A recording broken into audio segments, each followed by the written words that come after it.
그들이 예수를 십자가에 못 박은 후에 그 옷을 제비 뽑아 나누고 그 머리 위에 이는 유대인의 왕 예수라 쓴 죄패를 붙였더라.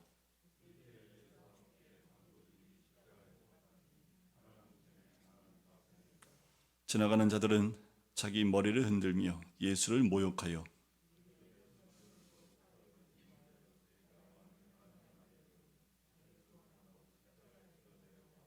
그와 같이 대제사장들도 서기관들과 장로들과 함께 희롱하여 이르되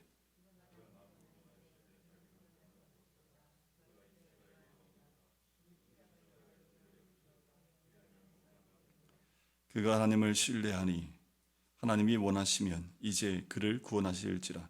그의 말이 나는 하나님의 아들이라 하였도다 하며. 우리 두 절은 같이 읽을까요? 제6시로부터 온 땅에 어둠이 임하여 제9시까지 계속되더니 제9시쯤에 예수께서 크게 소리질러 이르시되 엘리 엘리 라마 사막다니 하시니 이는 곧 나의 하나님 어찌하여 나를 버리셨나이까 하는 뜻이라. 아멘. 지금 이 시간은 예수님께서 십자가에 못 박히기 위해서 군중들에게 내어 던지는 바로 직전의 시간입니다. 요한복음 19장 14절에 보면 빌라도가 이제 재판석에 앉아서 백성들 앞에서 너의 왕인데 어찌하면 좋겠느냐 했을 때 군중들이 십자가에 못 박으라고 외치지요. 그때 6시에 그 재판석에 앉아서 예수님을 못 박도록 내어준 시간이 오전 6시입니다. 예수님이 제자들과 마지막 만찬을 하셨던 때는 바로 목요일 저녁이었지요. 목요일 저녁에 만찬을 다 마치시고 해가 저물어서 겟세마네로 기도하러 올라가시게 됩니다. 아마도 그 시간이 저녁 6시부터 9시 사이에 있을 것이다 라고 짐작을 해요. 그리고 그때에 가룟 유다가 이제 대제사장과 장로들을 그리고 로마 병정들 그 하수인들과 함께 예수님을 잡으려고 예루살렘을 샅샅이 뒤지기 시작을 합니다. 예수님을 찾기 위해서 예수님이 가셨던 모든 집들을 다 찾아다니는 거지요.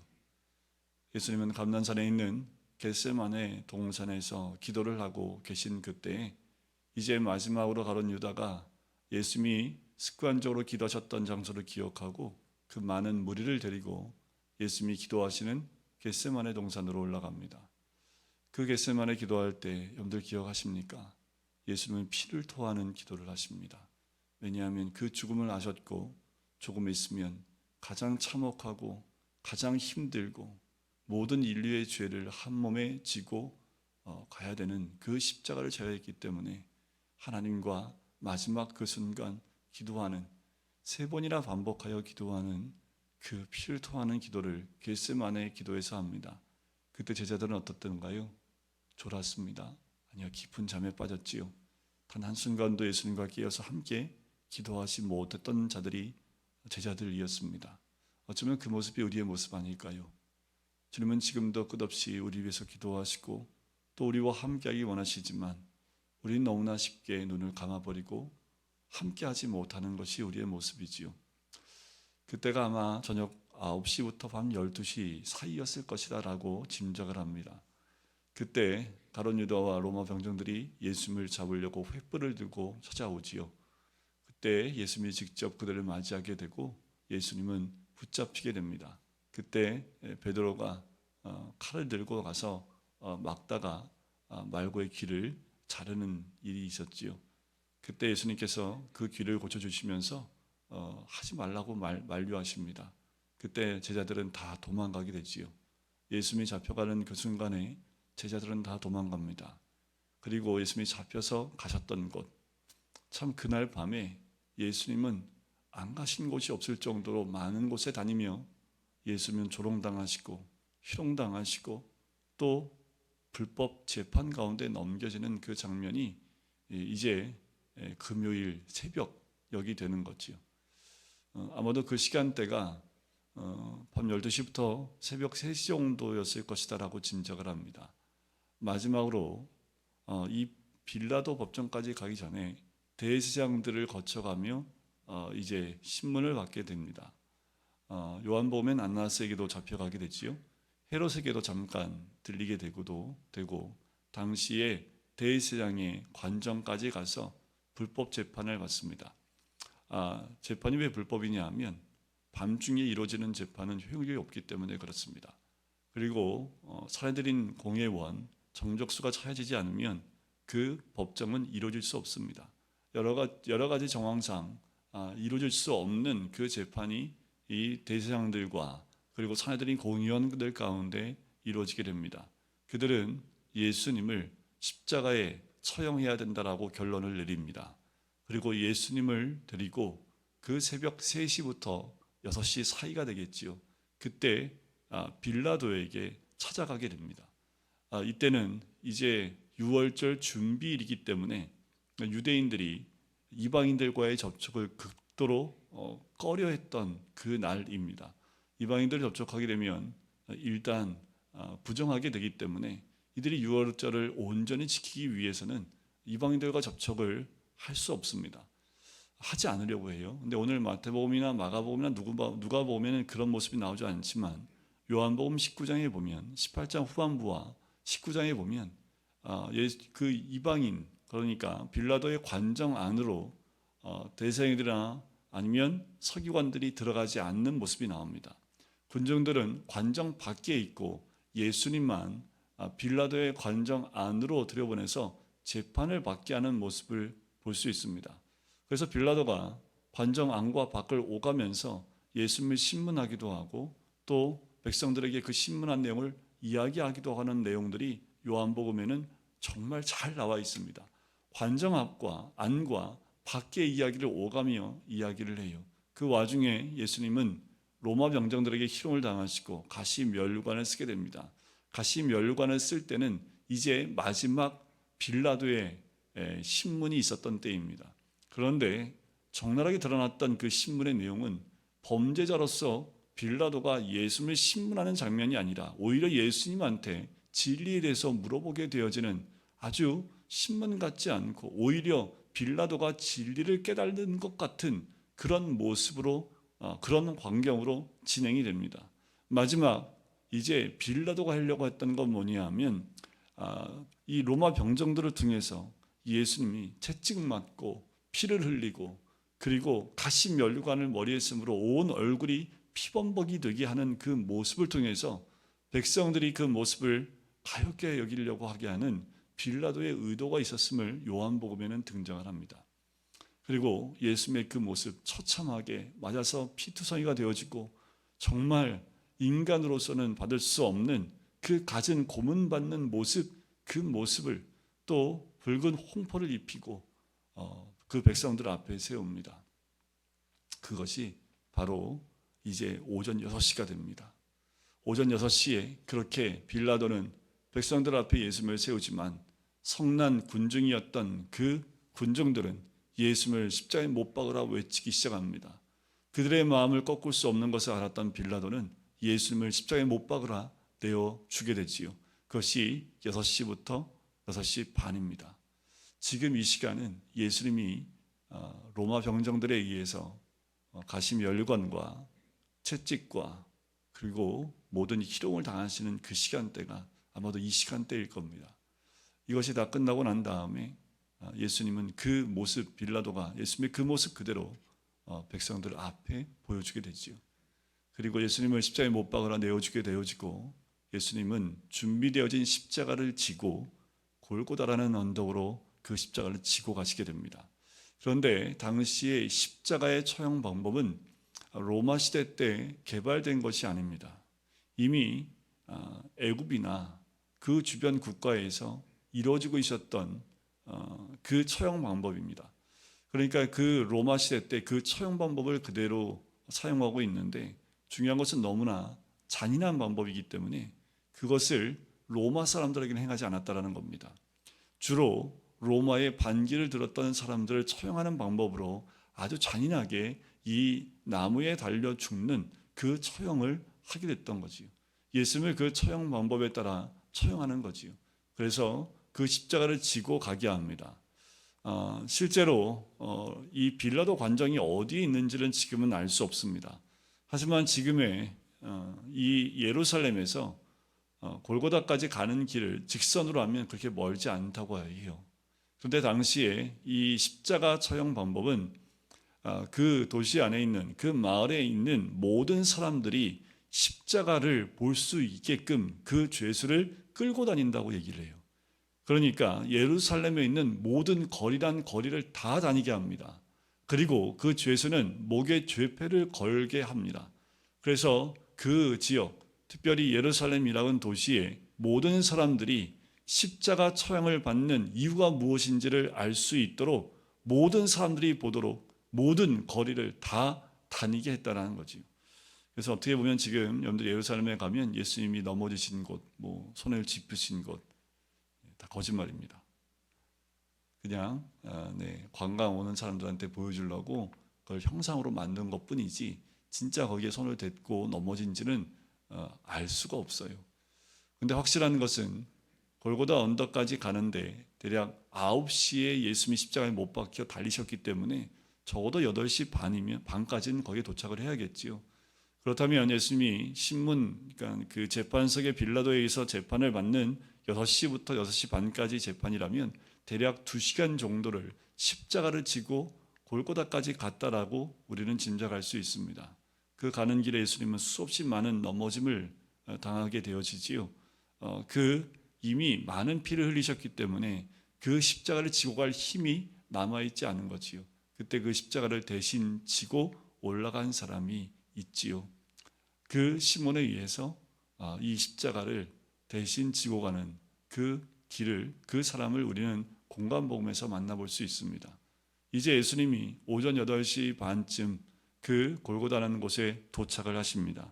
그리고 오늘 본문 말씀으로 연결이 되는 거지요. 그들이 예수를 십자가에 못 박았다 하지요. 이것이 마가복음엔 제3시로 나옵니다. 근데 이거는 지금 시간으로는 오전 9시가 되겠죠. 오전 9시에 십자가에 못 박은 후 이제 우리가 보게 되는 오늘 본문에서의 광경은 십자가 주변의 모습들을 우리가 볼 수 있습니다. 특별히 마태복음은 십자가를 중심으로 인해서 십자가 주변에서 일어나는 사건들을 우리에게 자세히 보여주고 있습니다. 어쩌면 십자가를 클로즈업 하기 직전에 그 주변 사람들의 모습을 하나하나 다 보여주는 것처럼 우리에게 설명을 하고 있습니다. 오늘 본문의 맨 마지막에 예수님이 십자가 위에서 엘리 엘리 라마 사막다니 할 때는 주변에 있는 모든 것들은 다 어두워지고 그 십자가에서 외치시는 예수님에게 모든 초점이 되어지는 모습을 보게 되는 거죠. 여러분들, 우리는 예수의 십자가에 달리신 예수님께 집중되어져 있습니까? 아니면 십자가 주변에 있는 그 많은 광경들 가운데 한 사람인지를 돌아볼 필요가 있습니다. 해골이라는 뜻을 갖고 있는 골고다, 거기에 달리십니다. 그런데 34절에 보니까 그 앞에 슬개탄 포도주를 예수께 마시게 하지요. 슬개탄 포도주는 주로 마취제와 같은 역할을 합니다. 그래서 고통을 덜해주는 것입니다. 시편 69편 21절에 보면 저희가 슬개를 나의 식물로 주며 가랄 때에 초로 맛이 원사오니 라는 말이 이루어지도록 그 슬개탄 포도주를 마시게 합니다. 하지만 예수님은 맛을 보시고 드시려 하지 않으시지요. 왜냐하면 예수님은 온 인류의 모든 죄와 고통을 감당하셔야 되기 때문에 이 슬개탄 포도주를 마시지 않으십니다. 뒤에 예수님이 십자가에 못 박히시고 그리고 사복음서에 다 나와 있는 동일한 말, 예수님이 십자가에 못 박혔다는 그 말과 함께 그 주변에 있는 이야기가 등장을 하지요. 특별히 십자가에 못 박히면요, 최소한 3일은 매달아 놓는다고 얘기를 해요. 왜냐하면 십자가에 못 박혀서 천천히 그 몸에 힘이 빠져가며 죽게 만드는 그 처형 방법이기 때문에 그렇습니다. 이게 왜 잔인하냐면 못에 박혀 있는 것이 잔인한 것이 아니라 못에 박혀서 죽어갈도록 숨이 끊어지도록 고통을 느끼게 하는 방법이기 때문에 그래요. 보통은 3일 동안 매어 있다고 얘기를 해요. 고통을 느끼고 탈진하고 그리고 그 탈진한 가운데 스스로 죽도록 만드는 그 사형법입니다. 그런데 때로는 빨리 그 생명을 취하게 하기 위한 방법 가운데 한 가지가 사복음서에도 나오는데 그 망치로 그 다리에 있는 부분들을 부러뜨려서 순간 충격으로 죽게 합니다. 그런데 복음서에 보면 그 광경이 나와요. 두 강도는 망치로 인해서 그들의 다리가 부러지는 것을 보게 됐지요.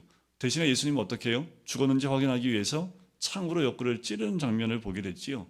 두 가지 방법을 통해서 십자가에 달린 사람을 빨리 죽게 하는 그 방법이 두 가지였습니다. 하지만 성경의 말씀을 이루기 위해서 예수님은 뼈가 꺾이지 않으시지요.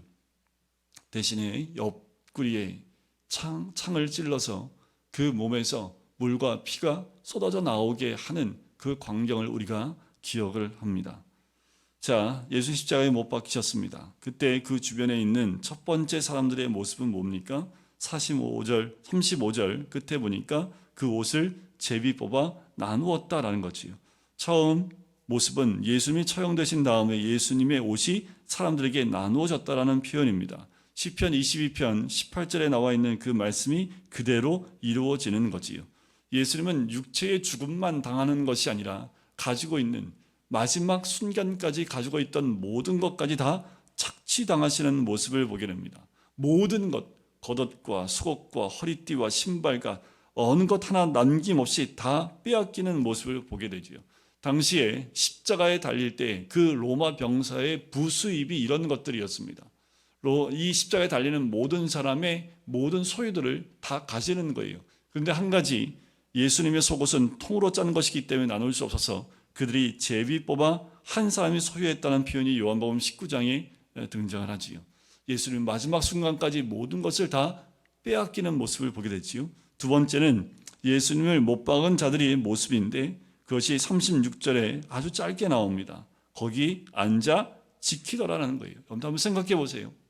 예수님 십자가에 못 박혔는데 예수님을 그냥 지키고 있는 로마 병장의 모습은 어떨까요? 무덤덤하지 않겠습니까? 예수님 십자가에 못 박혔고 그 앞에 병정 둘이 지키고 있는 거지요. 거기 앉아 지키는 거예요. 어느 누구도 이 십자가에 가까이 오지 못하도록 지키는 거예요. 그러니까 그들은 십자가를 보고 있지 않습니다. 군중을 향하여 보고 있지요.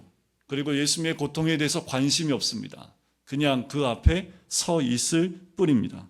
진리를 살해하고도 무감각한 사람들, 하나님의 아들 인류의 메시아를 지키고 있으면서도 전혀 감동이 없는 사람들의 모습입니다. 하나님의 아들 예수 그리스도가 고통 가운데 있음에도 불구하고 제비를 뽑은 로마 병정들은 그 밑에서 그냥 지키고 있는 모습이에요. 어떠한 감동도 없습니다. 어떠한 마음의 요동함도 없습니다. 어쩌면 이 시대를 살고 있는 저와 여러분의 모습이 이와 같지 않을까라는 생각이 들어요. 우리는 매일 십자가를 보지요. 그런데 어때요? 감동 없이 보고 계시지 않습니까? 십자가를 우리가 늘 묵상한다고 하지만 어느 순간 그 십자가가 아무 감동 없는 무의미한 십자가, 그냥 액세서리로 내 몸에 달리는 십자가, 그 이상도 그 이하도 아닌 그것이 되고 있지는 않습니까? 어쩌면 이 로마 병정처럼 아무 감정과 감각 없이 그 십자가를 대하는 모습이 우리의 모습은 아닙니까? 그냥 그 자리를 지키고 있는 모습이 우리의 모습은 아닙니까? 세 번째 37절에 보면 그 머리 위에 이는 유대인의 왕 예수라는 쓴 죄패를 붙이게 되지요. 이 죄패는 요한복음 19장에 보면 히브리 말과 로마 말과 헬라 말로 다 번역하여 기록하게 합니다. 이유가 있겠지요. 모든 사람들이 예수 그리스도의 죄명을 알게 하기 위해서, 조롱하기 위해서 새 언어로 쓰여졌을 것입니다. 하지만 어떤 학자에 의하면 이 모습은 바로 히브리 종교와 로마법과 헬라의 철학이 예수님이 하나님의 아들이신 것을 인정하게 하는 사건이었다라고 해석을 합니다. 네 번째, 예수님의 십자가 곁에서 일어나고 있는 놀라운 일이 있는데 바로 두 강도가 있었다는 사실입니다. 38절에 보면 이때 예수와 함께 강도들이 십자가에 못 박히니 하나는 우편에 하나는 좌편에 있더라. 예수님은 죄 없으신 분이지요. 그런데 예수님이 지금 어디에 있어요? 가장 극악무도한 사람들 사이에 있는 예수님의 모습을 발견해요. 예수님의 생전에도 누구와 늘 함께 계셨습니까? 창녀들과 함께 계셨고 세리들, 병든 자들, 약한 자들, 그리고 죄인들과 함께 했던 예수님, 죽는 그 순간에도 강도들 사이에서 돌아가신 예수님의 모습을 보게 돼요. 이것이 십자가입니다. 다섯 번째는 주위의 사람들이 예수님을 조롱하고 모욕한 사건이 소개가 되지요. 그것이 39절, 40절에 나와 있는 말씀입니다.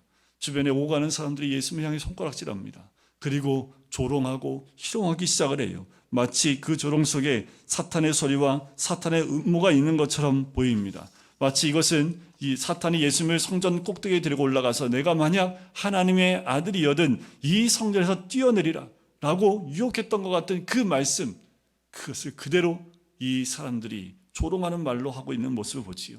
더 나아가서 41절부터 43절에 보면 대제사장들과 서기관들과 장로들이 예수님을 조롱하고 있는 광경이 나와요.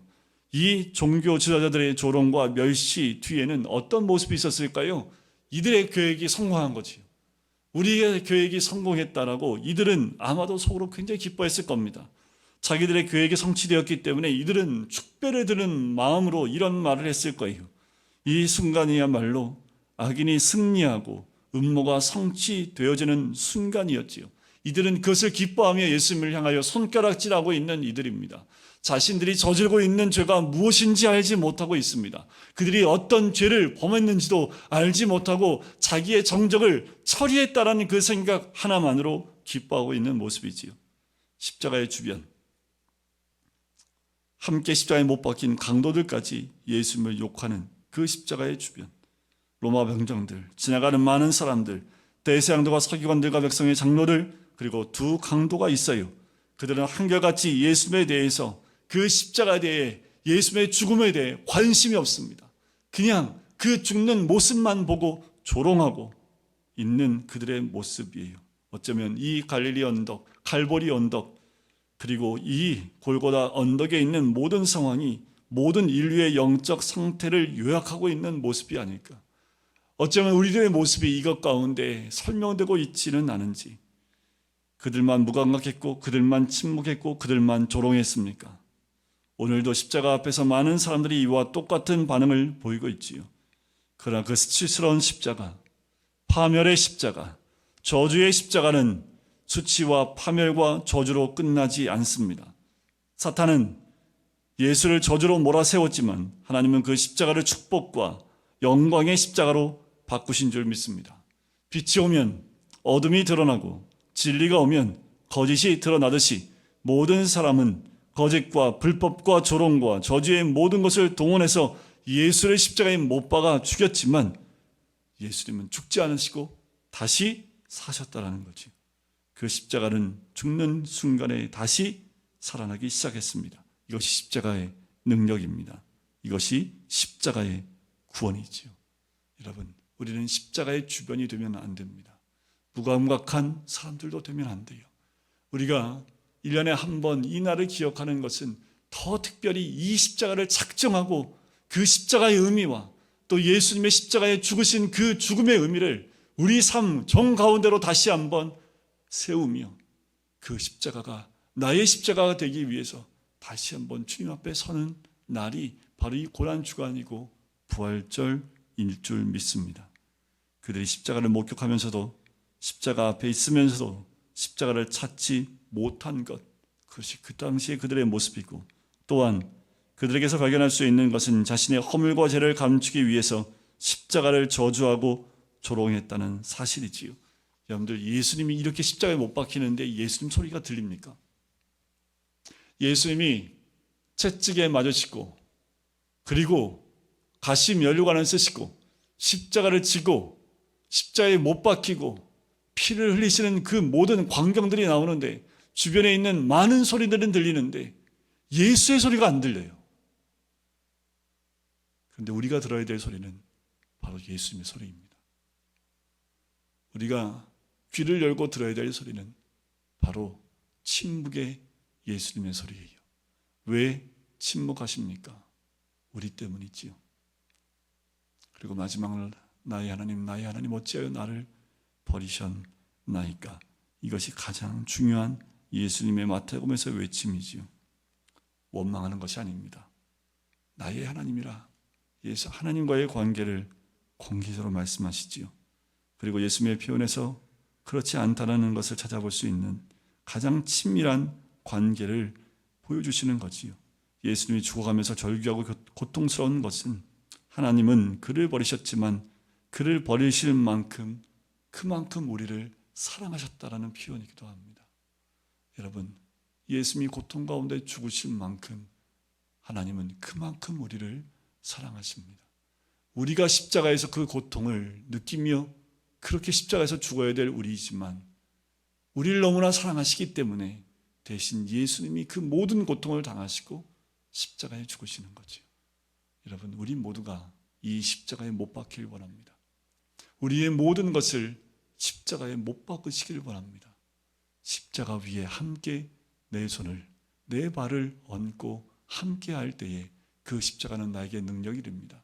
하지만 우리가 로마 병정이나 지나가는 사람이나 도망간 제자들이나 아니면 대사들과 같은 모습이 되어진다면 십자가에 동참할 수 없는 우리의 모습을 발견하는 거지요. 오늘 이 새벽 이제 조금 있으면 십자가에 못 박히신 그 오전 시간 우리는 주님과 함께 십자가의 그 고통을 함께 느끼며 십자가의 능력을 함께 경험하는 주님의 사람이 되시길 주님의 이름으로 예수 그리스도의 이름으로 간절히 축원드리고 하나님의 이름으로 축원드립니다.